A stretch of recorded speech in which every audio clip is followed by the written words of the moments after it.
만약 닥터마틴의 신발을 아시더라도 이 두 가지가 뭔지 모르셨다면 오늘 제가 준비한 이야기가 꽤나 흥미로울 겁니다. 만약 이 노란 스티치의 신발을 모르셨다면 미리 말씀드리지만 이 브랜드의 신발은 편하지 않습니다. 착화감이 좋지 않기로 유명한 이 제품들은 두꺼운 가죽에 살이 쓸려 피가 나기도 해서 피를 먹고 자라는 신발이라는 별명이 생기기도 했죠. 하지만 꾸준하게 불편한 신발을 만들고 있고 그 불편한 신발을 사람들은 구입해 신고 다니고 있죠. 도대체 왜 기능성을 중시하는 신발이란 카테고리에서 사람들은 이렇게나 불편한 신발을 신고 다닐까요? 이 노란 스티치의 신발이 어디가 멋져서 신는 걸까요? 오늘의 이야기, 가장 편안한 구두에서 젊음과 반항의 심볼로 닥터마틴 이야기입니다.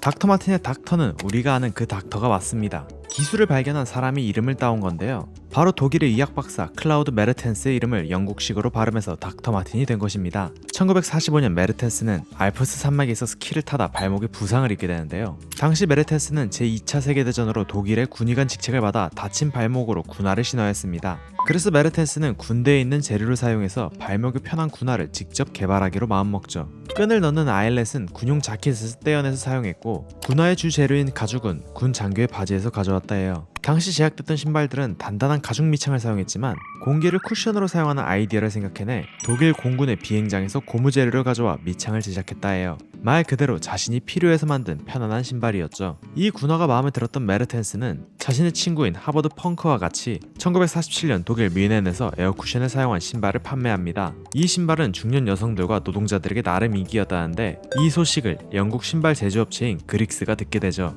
그릭스는 1959년 메르텐스에게 에어쿠션의 특허권 및 상표권을 인수하고 1960년 에어쿠션을 발명한 의사의 이름을 브랜드의 이름으로 만들어 신발을 판매하기 시작합니다. 영국 브랜드인 닥터마틴은 이때를 기점으로 시작하죠. 이렇게 60년대 만들어진 신발에서 닥터마틴은 에어쿠션 기술을 도입한 편안한 가죽 신발을 판매하기 시작하는데 이때 현재까지 팔리는 닥터마틴의 대표적인 모델 1460과 1461이 등장합니다. 이 숫자들의 의미는 제품의 출시 연도를 영국식으로 표시한 숫자로 즉 두 모델은 닥터마틴의 시작을 함께한 제품인 것이죠. 이 제품들은 당시 영국 노동자들에게 큰 인기를 끄는데 자연스럽게 젊은 노동자 집단에게 인기를 끌기 시작합니다. 당시 닥터마틴은 편한 신발이라는 점과 더불어 값이 싼 부츠로도 유명했는데요. 현재는 그렇게 싼가 싶은 가격이지만 실제로 닥터마틴 부츠는 금값보다 올랐다고 해요. 당시 가난한 젊은 노동자들은 튼튼하고 싼 닥터마틴을 신었고 이 젊은 노동자들은 자기들끼리 집단을 이루기 시작합니다. 그들은 청바지나 프레드 페리 카라 셔츠 등 싸고 오랫동안 입을 수 있는 옷들을 선택했는데 신발로는 군화 혹은 목이 긴 부츠를 애용했고 이때 값싸고 튼튼한 닥터마틴을 즐겨 신기 시작했죠.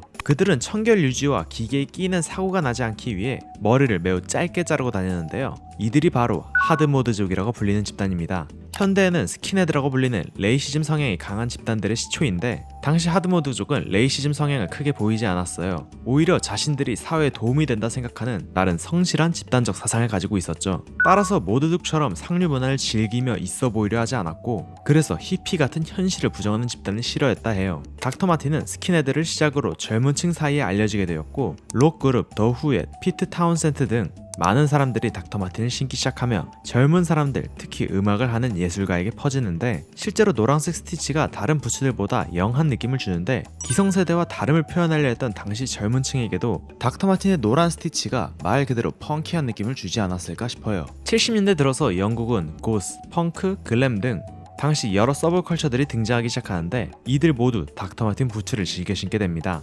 본질적으로 기존의 질서를 부정하는 젊은 사람들의 문화였기에 그들의 젊음을 표현할 수단으로 닥터마틴이 제격이었던 것이죠. 요즘 닥터마틴 하면 가장 먼저 펑크 문화가 생각나는데요. 젊음과 반항적인 패션에 시니컬한 노래인 펑크록을 부르던 밴드들은 파격적인 헤어스타일과 패션에 닥터마틴을 신었습니다. 그리고 이러한 여파는 아직까지 남아서 밴드나 록 뮤지션들에게 사랑받는 제품으로 남아있죠. 이것을 알고 있는 닥터마틴 역시 여러 뮤지션들과 캠페인을 진행하며 자신의 아이덴티티를 서브컬처로 각인시키고 있습니다. 닥터마틴은 1460을 처음 출시할 때부터 핑크색 제품을 선보였는데 버건디, 옐로우, 그린 등 당시 컬러풀한 부츠들은 자신을 표현하고 싶었던 젊은 사람들에게 큰 사랑을 받았다고 해요. 이 여파로 아직까지도 닥터마틴에서는 비비드한 컬러나 레오파트 등 여러 튀는 색상과 디자인들을 현재까지도 꾸준하게 선보이고 있습니다. 이러한 튀는 디자인과 더불어 닥터마틴의 노란 스티치가 누구든 이 신발이 닥터마틴임을 확실하게 보여주는 아이코닉한 디자인으로 사람들에게 각인되었죠. 개인적으로 여러 디자인의 덥이나 부츠가 나오더라도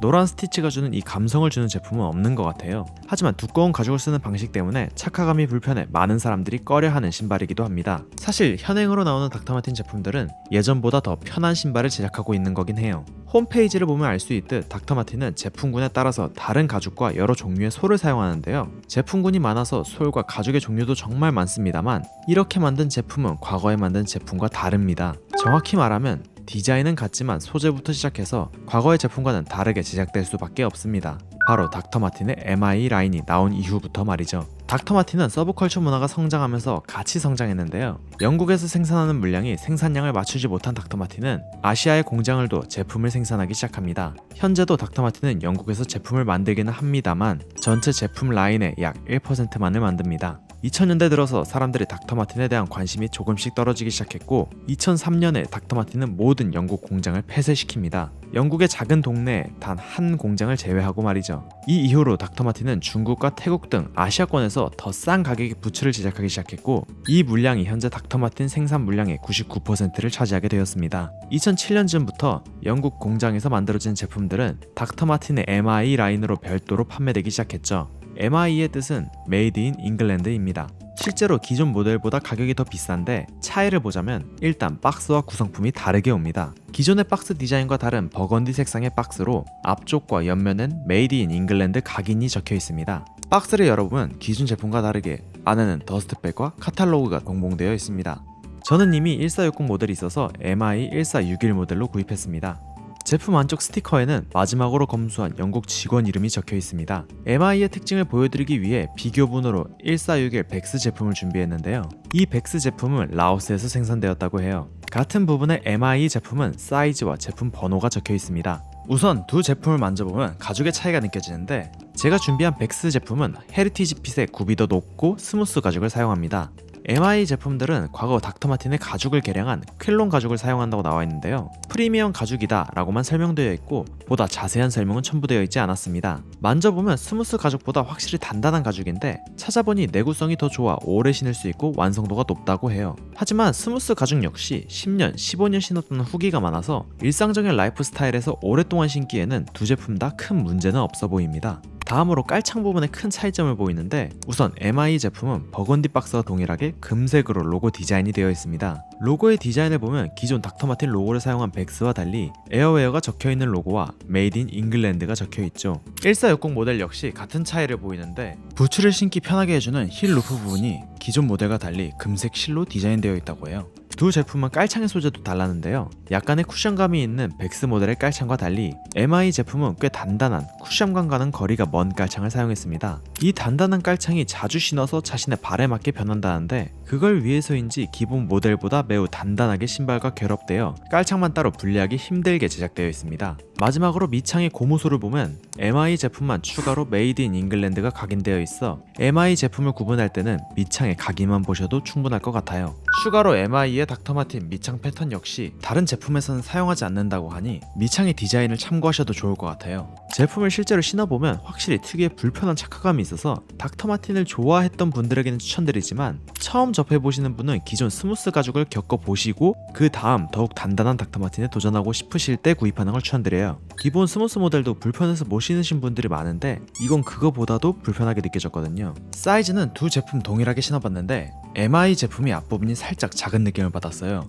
찾아보니 두 제품 모두 헤리티지 핏이지만 라스트가 달라서 살짝 작게 느껴지는 것 같더라고요. 아무래도 딱딱한 새 가죽이라 더 그렇게 느껴지는 것 같기도 하고요. 이 제품은 제가 오랫동안 신어보고 따로 후기를 준비해보도록 하겠습니다. 구독하고 기다려주세요. 영국에서 시작한 헤리티지를 가지고 있다고 홍보하는 닥터마틴이 정작 아시아권에서 제작한 제품을 판매한다 욕하는 사람들도 많은데요. 실제로 해외 부츠 유튜버들은 닥터마틴을 잘라서 속의 구조를 보면서 이것은 부츠가 아니라 디자인이 있는 불편한 운동화로 봐야 한다 라고 말하기도 합니다. 그러면서 이 제품의 부츠와 비교하는데요. 바로 솔로베어의 부츠입니다. 굳이 이 회사의 부츠랑 비교하는 이유는 디자인이 비슷해서가 아니라 과거 닥터마틴 부츠를 만들었던 회사였기 때문입니다. 디자인이 비슷한 이유 역시 애초에 자기들이 만들었던 디자인이기 때문이죠. 사실 그 당시 닥터마틴의 제품들은 두 회사의 협업으로 시작되었습니다. 바로 메르텐스에게서 라이센스를 산 그릭스사의 닥터마틴과 지금의 솔로베어 브랜드의 전신 MPS 협동조합입니다. MPS는 영국의 노샘프턴셔 주에서 탄생한 부츠 생산 협회인데요.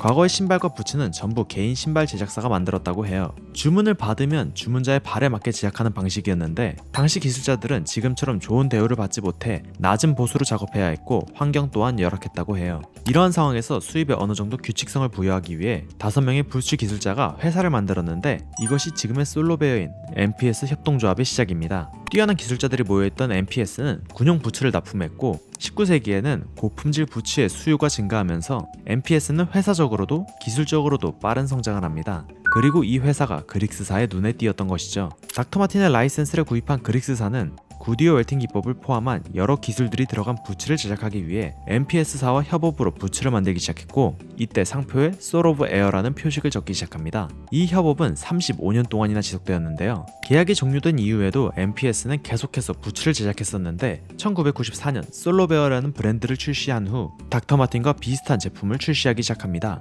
기존 닥터마틴 모델의 제조 품질을 유지하면서 밑창을 편안한 소재로 교체해 편안함과 내구성을 개선시켰다는데요. 이때 닥터마틴을 연상시키는 스티치 디자인이 흰색으로 들어가기 시작합니다. 닥터마틴이라는 하나의 브랜드에서도 여러 제품들이 나오지만은 닥터마틴의 헤리티지 속에서 비슷하지만 전혀 다른 세 가지 제품군들이 탄생한 것이죠. 편안한 신발로 시작했던 닥터마틴은 현재는 편안함보단 헤리티지의 힘과 특유의 디자인으로 사랑받고 있는데요.